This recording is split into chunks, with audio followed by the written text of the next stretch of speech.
A lot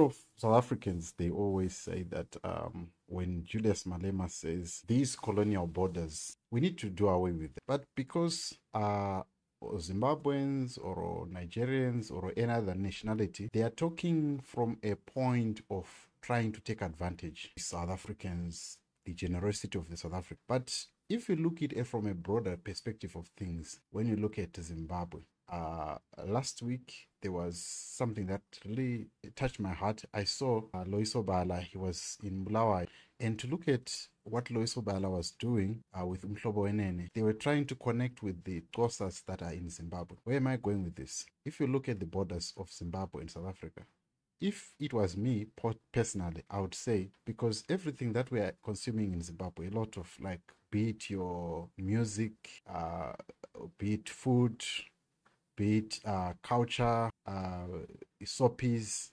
There is no Zimbabwean who doesn't know South African soapies, whether it is Generation, the Lakers. They watch everything. So it's like, if it was me, I would have said Zimbabwe be the other province of South Africa. And we use the rand and we stop this thing and we just make it maybe Limpopo #2. Anyway, this is me, but I'm just giving you my thoughts, because if you go to Zimbabwe, you find Ndebeles, you find Vendas, you find Sotus, you find Zulus, you find Xhosas, you find Tswanas, and then you have Kalanga, you have Nambia, you've got Lubale, you've got Nyanja Chichewa, and other languages. But I'm just saying, just trying to say that if you look at the 11 languages that are in South Africa, which is, and you also have Tsonga, in Zimbabwe they call it Shangan, which is also known that here in South Africa it's called Shangan. You look at the 11 languages that are in South Africa, they are all found in Zimbabwe. So then you ask yourself, these are two same tribe, they have all vendors, and the other one is a vendor from Zimbabwe and the other one is a vendor from South Africa, and they are fighting. Let us just take a listen at what was happening, and then you tell me what you think in the comment section.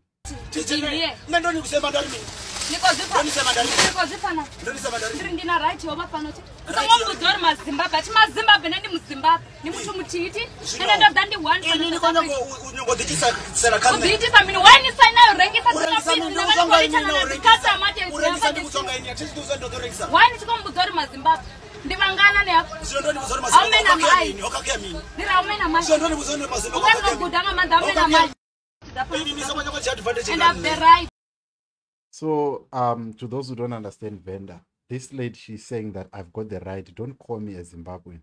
And this other one is saying that what is the problem? You are taking advantage. And then he goes on to say that I'm a Zimbabwean, and then if I am selling, what is the problem? So this guy is saying, if I call you a Zimbabwean, so what is the problem? So conversation ends like that. But that brings me to my point to say, if we are to be very, very sensitive, these borders, they really limit us. When we could just break these borders and have one country. I'm sure there are a lot of things that we can admire from the Zim side as a South African that you'd wish you could have in South Africa. And there are a lot of places that you could visit in Zimbabwe coming from South Africa and going up north. Just like what you see in with Ireland, Scotland, and Wales. All these countries, they form what is called part of the UK. But if you look at it, like right now, if you look at Zimbabwe and Zambia and all these borders, if we can form one great kingdom, how formidable is that going to be? Look at not just Zimbabwe and South Africa, but if you look at Botswana and other, if we are to form one formidable force, this whole block, I'm telling you, will be unstoppable.